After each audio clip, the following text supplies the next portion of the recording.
Module 3 of the Zoning for Climate Resilience Municipal Land Use Commission Training, offered by the Connecticut Institute for Resilience and Climate Adaptation.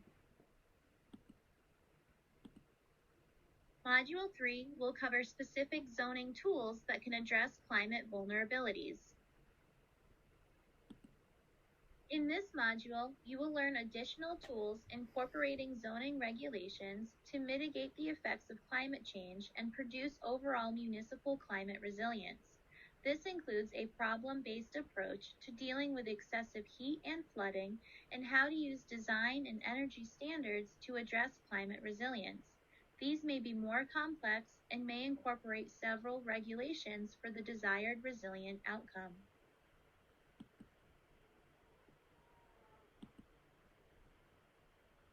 We will be discussing in further detail zoning ordinances and tools that may influence better protection of the public, infrastructure, and natural resources from specific effects and weather patterns associated with climate change. For example, ordinances that can address urban heat effects through tree protections, reflective materials, and green roofing.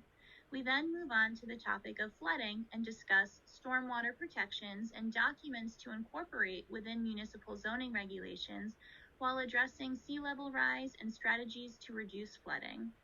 Next, resilient building and landscape design standards relevant to increased precipitation patterns and flooding, increased heat, and the last section in Module 3 focuses on energy standards for resilience, and we will be considering microgrids, solar by right, energy efficiency standards, and EV charging stations.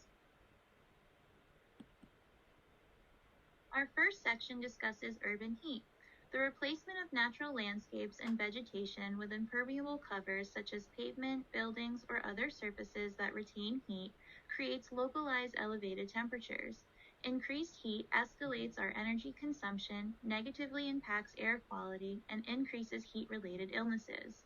Studies show that urbanized areas experience higher temperatures than surrounding regions because of building density and heat-absorbing materials such as concrete, paired with limited vegetation. Adopting ordinances that are more responsive to the protection and development of vegetation and infrastructure will build resilience towards increasing temperatures. Trees can be one of the most affordable and effective means in capturing substantial amounts of carbon dioxide and pollutants, an effective means of stormwater management, and provide shade in mitigation of the urban heat island effect. Simply put, trees provide energy conservation and climate control benefits by obstructing sunlight before it heats retainable surfaces. With a goal to protect the trees of a community, tree protection ordinances can be designed to regulate tree planting, tree removal, and maintenance to support the mitigation and resilience needs of a municipality. Municipalities can seek to adopt or amend tree protection ordinances, such as native tree and removal of invasive trees. These regulations supplement tree mitigation by requiring specific types of trees within community areas and addressing the removal of invasive tree species. Ordinances can be amended by the requirement of removal of invasive trees and replacement with native trees, or require the identification of invasive trees and the removal of them prior to approval of permitting and developing. The purposes of these regulations are to increase tree canopy cover or take alternative steps to restore green space within communities that can provide the benefits of urban heat reduction. Importantly, native trees, as opposed to invasive species, are more efficient in stormwater management due to a more complex root system.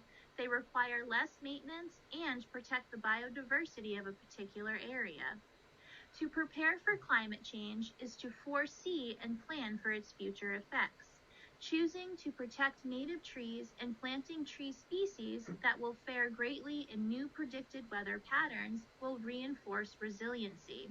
For example, some areas will experience increased heat or increased precipitation, and tree species should be chosen based on municipal vulnerability to withstand these elements for future generations.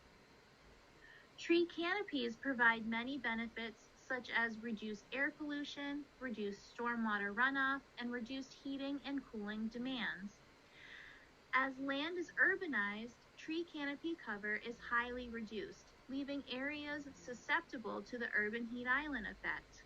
Local governments can enforce a variation of tree canopy ordinances that influence the growth of tree canopies by requiring a minimum canopy coverage per site, set reforestation standards, and/or develop landscaping credits.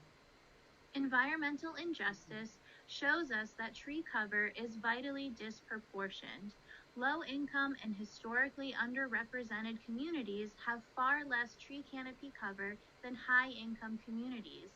These extreme disparities in tree cover, displayed right here in Connecticut, result in much hotter temperatures and high-risk health conditions from urban heat in low-income neighborhoods. Adoption and amendment of strict tree canopy and protection ordinances can start addressing environmental injustice, the health and safety of our public, and climate resilience. We continue our discussion on specific regulations to address urban heat with a street tree requirement. The City of Hartford has adopted a street tree mandate with the intent to line all streets with a consistent planting of trees for the establishment of a tree canopy for environmental benefits. This code includes tree branch height, tree species allowed, and tree spacing requirements, including other known benefits of trees such as improved mental health and slower speed limits. Street tree requirements are a beneficial ordinance to adopt or amend when thinking about community climate resilience. Tree protection ordinances can prohibit the removal of trees without a permit to increase climate resilience. It is important to consider the protection of the tree itself as well as its root system underground. Fences around tree trunks during permitted construction that enclose projected root system is a sure way of encouraging survivability. Some ordinances can provide protection to a calculated buffer around a tree. Other tree ordinances can regulate the protection, preservation, and proper maintenance of public trees for the benefits of urban heat reduction, soil erosion, mitigation of stormwater runoff, and other climate-resilient benefits. The City of Norwalk, Connecticut has adopted such an ordinance to specifically address these climate vulnerabilities. Another useful ordinance to mitigate urban heat is enforcement of parking lot shade. This can require lots to be shaded by tree canopy to enhance pavement and vehicle cooling. Amendments to monitor the growth and proper placement of trees are necessary for maximum heat mitigation and should be modified when necessary. Landscape ordinances can require the planting of trees, vegetation, and shrubs in particular areas such as within or along the perimeter of parking lots and other motor vehicle access areas. This ordinance can pertain to all new building developments or sufficient remodeling within a lot to further encourage landscape coverage for heat mitigation. Reflective materials offer a great opportunity to mitigate urban heat. Cool roofs and walls are designed to reflect sunlight and lower the overall temperatures inside of buildings. Other benefits include a savings on cooling energy costs and reduction of greenhouse gas emissions, an increase in cooling efficiency and the safety and comfort of residents, a reduction of the urban heat island effect, and utilize money-saving incentives from utilities or government programs.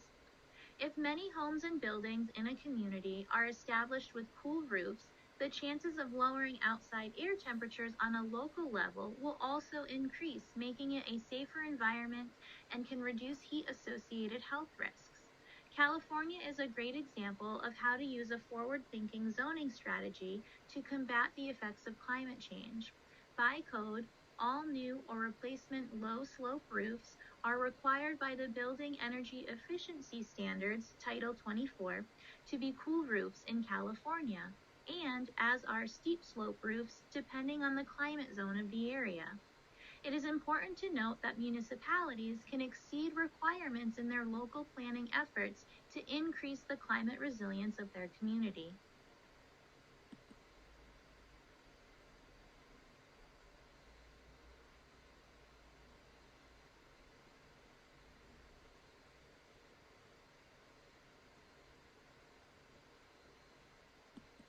Regulations on reflective surfaces can also apply to hardscape or paved surfaces. A dark asphalt parking lot in the sun absorbs heat and reflects it back. Light-colored or reflective surfaces do not absorb heat, so the surface area around them doesn't get as hot. In this photo, the light-colored parking lot is 40% cooler than the dark side.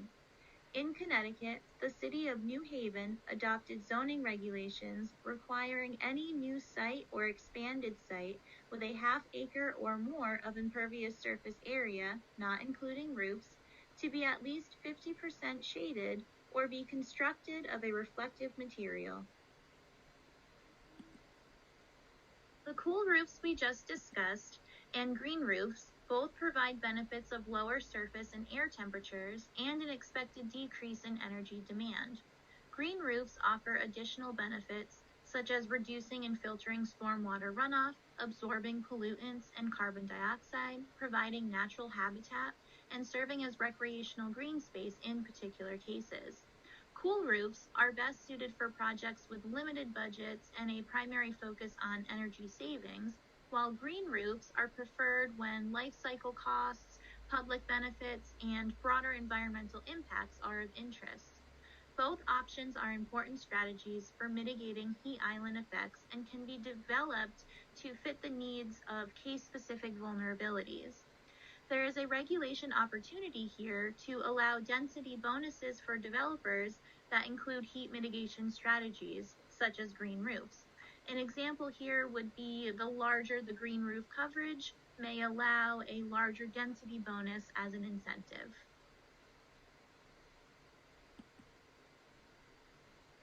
Primarily, zoning can be used to address flooding by limiting increasing impacts in areas currently vulnerable and to prevent flooding in areas that may become vulnerable. Resolving current flooding issues often needs larger scope solutions that may include re-engineering roads, waterways, or storm sewers. However, zoning authority can be used to require on-site stormwater management, vegetative buffers, and permeable pavement where appropriate in concert with other local ordinances and state and federal level water management requirements. Additionally, zoning tools like TDR, overlay zones, and substantial improvements can direct future development away from vulnerable areas where flooding cannot be reasonably prevented.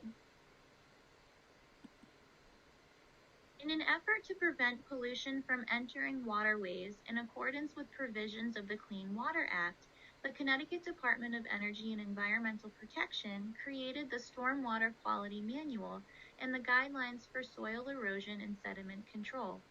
These documents were updated in 2023 and now include considerations for climate resilience. The manual and guidelines are applicable to all new and redevelopment projects or land disturbance activity triggering local, state, or federal requirements to address post-construction stormwater management. Most municipalities incorporate these documents into zoning regulations by inference, and while their purpose is not directly to address flooding, the guidance for pollution prevention helps accomplish this by promoting best practices to limit stormwater reaching natural waterways and accumulating on hard surfaces. Using low-impact development practices, limiting impervious cover, and engineering solutions that retain stormwater on site and allow for infiltration help reduce flooding from storms. Flooding due to sea level rise. The first step in developing solutions is assessing vulnerabilities. This will allow you to understand where the vulnerabilities exist and when and why they occur.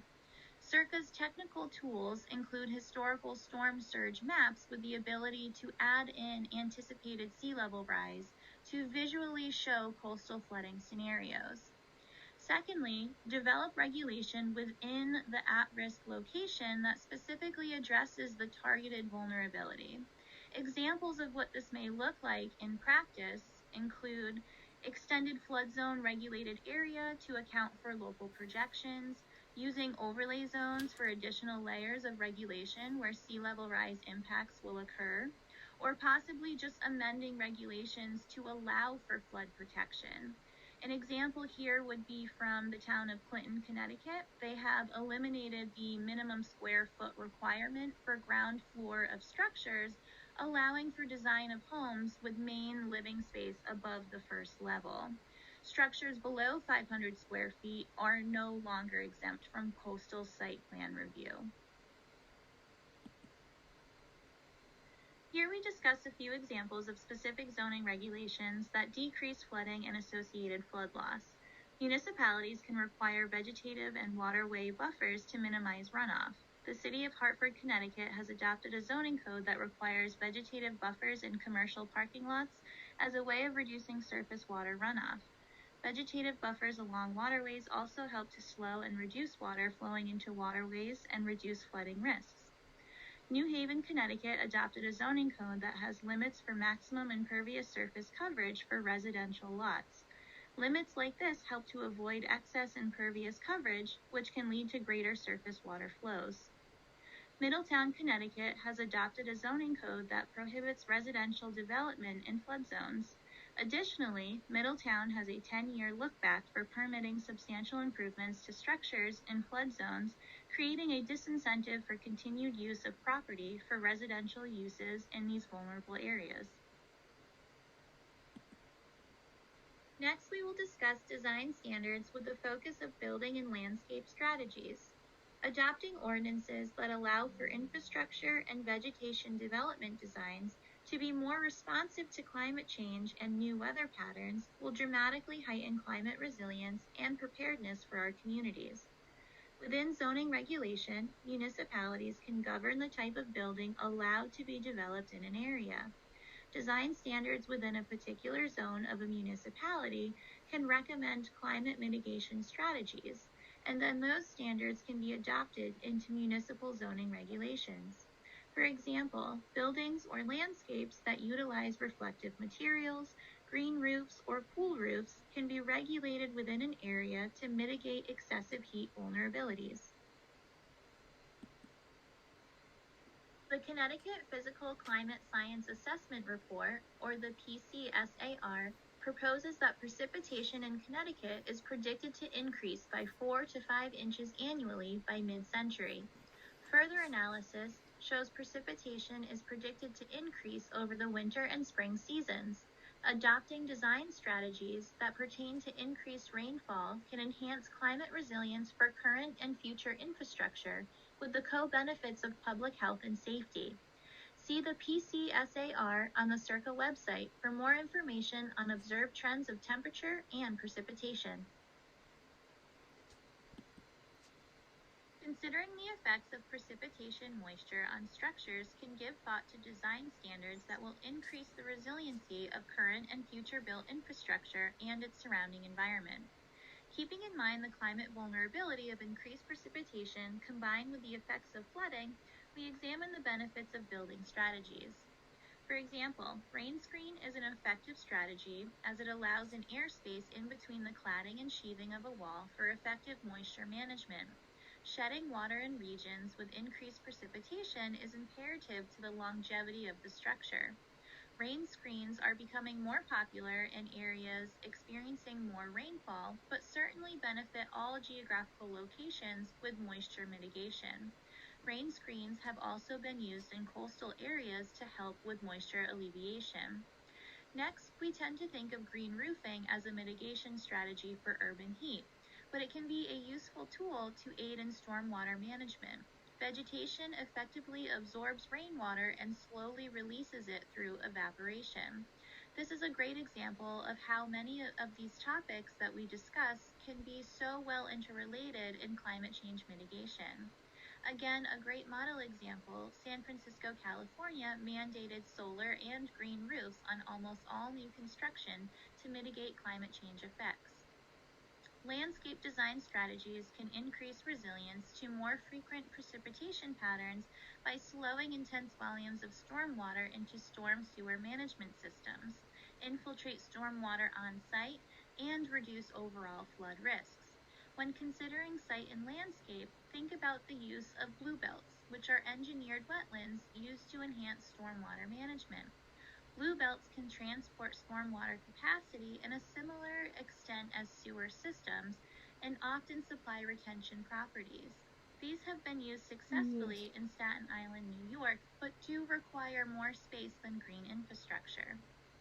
To enhance on-site stormwater infiltration, diminish impervious surfaces where applicable, and utilize filtration systems to filter pollutants and stormwater runoff. Municipalities can provide provisions for new building and alteration developments that include stormwater infiltration plans. Green infrastructure can include bioswales, rain gardens, and permeable surfaces. These can be implemented in landscape design to help brace for increased precipitation and relax flooding risks. When planning green infrastructure, consider parks, playgrounds, and permeable parking lots to their full capability of collecting and infiltrating storm and floodwater during storm events. The Northeast is the fastest warming region in the contiguous U.S., with temperatures expected to increase by 4 to 5 degrees Fahrenheit by mid-century and 5 to 9 degrees Fahrenheit by late century. Within Connecticut, increased temperatures can cause intolerable conditions for citizens, reduce tourist attraction, and have negative impacts on infrastructure and landscape components. The design standards following introduce ways to influence regulations to better apply resilience into our communities at risk of high heat exposure. Relinquishing historic weather patterns and incorporating climate change mitigation into initial building form and envelope design going forward, such as enhanced window design, increased insulation, or radiant barriers, can establish decreased energy costs while boosting comfortability during increased heat events. It is important to note there are no current associated regulations for this design strategy seen in our research, but it is important for municipalities to think about zoning and building reform as we move forward in the climate crisis. Building strategies to address increased heat include continuous air barriers that work to separate conditioned and non-conditioned air while controlling moisture, making infrastructure in warmer climates more durable and lessens the risks of associated mold. Mechanical systems should be sized accordingly to accommodate predicted warming weather patterns. Cooling systems should be a priority in new and renovation development for energy savings and the safety of citizens. Through regulation, municipalities can enforce reflective or cool roofs for new construction or replacement roofs. Pairing reflective materials with blue roofing can offer stormwater management and provide heat relief with less strain on mechanical systems and reducing energy costs. Bracing for increased termite activity as pests continue to migrate north in our warming conditions by using durable screen systems and termite-resilient barriers can enhance infrastructure and citizen protection against wood burrowing and disease-carrying insects. As mentioned earlier, green roofing and vegetated facades can serve to lessen the effects of heat increase. Regulating landscaping plays a crucial role in heat mitigation as well. Strategies include shading public spaces to provide cooling comfort during power outages. Solar panels can accompany shade structures to aid in a public power source during outage events. Strategic placement of vegetation and tree canopy will affect its benefits of shading. The Department of Energy and Environment of Washington, D.C. have found studies that suggest planting to the west gives the most beneficial shading opportunity to enhance natural cooling of buildings. Using drought-tolerant landscaping in warming climates that may not be experiencing increased rainfall is imperative for the survival of the trees used to mitigate heat. Overall, using vegetation that can handle newly predicted weather patterns is imperative for climate resilience. Utilizing reflective materials like crushed stone, permeable pavers, or light-colored materials in applicable parking lots, sidewalks, or other areas reflect much more heat than traditional asphalt or concrete pavement, aiding in urban temperature reduction. Our last section of Module 3 will focus on energy standards for resilience. We will discuss microgrids, solar by right, energy efficiency standards, and EV charging stations. Again, Public Act 2129 was adopted, which requires land use commissioners and members of zoning boards of appeal to complete at least 4 hours of training, and also importantly changed language about renewable energy. This new language appears in Connecticut General Statute 8-2C3 and gives land use commissions the authority to require or promote energy efficiency patterns, the use of renewable energy, combined heat and power, and energy conservation, as stated in statute. A microgrid is a self-sufficient form of local energy, meaning it generates power near its customers and saves energy within its short transits. It can operate in island mode to continue its energy supply during main power grid outages that we may see more of due to climate change-related storm events. Considering the growing benefits of microgrids, the foremost benefit is resilience. Because of islanding capabilities, the power continues to flow to local critical locations as climate change increases the frequency and intensity of power outages to the main grid. Microgrids also have the potential to minimize energy loss through transmission and distribution. Energy waste is lessened due to shorter transmission lines as local energy is produced and distributed close by. Microgrid energy can be generated through renewable sources such as solar and wind and be stored in batteries for a resilient energy solution during natural disaster power outages.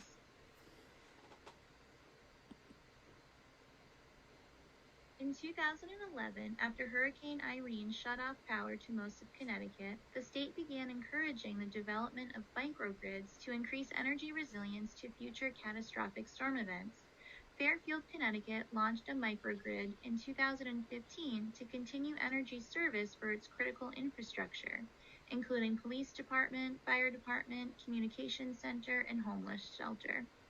The town of Fairfield estimates the combined heat and power microgrid has saved the town an estimated $60,000 a year in electric expenses and $10,000 in heating expenses during normal operations.